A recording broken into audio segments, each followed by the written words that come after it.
Hey everyone, in this quick guide, I will show you how to find out which DNS server your Windows 11 or Windows 10 computer is using.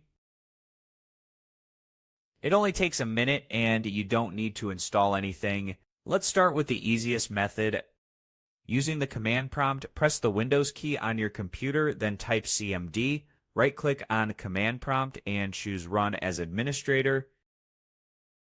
Command prompt window, type the following command: that ipconfig/all sppid, then hit enter. Now scroll through the information until you find the section for your active network adapter.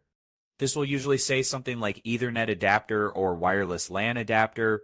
Under that section, look for the line that says DNS servers. Right next to it, you will see one or more IP addresses.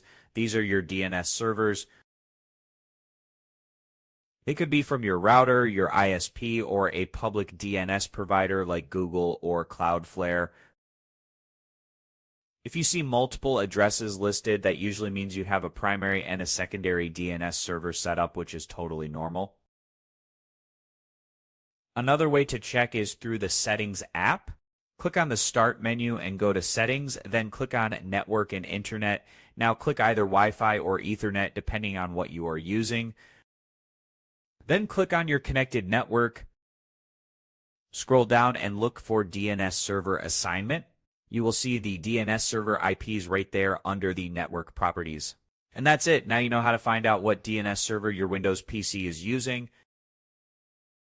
If this helped you out, don't forget to like, subscribe, and check out our other tech tutorials. See you in the next one.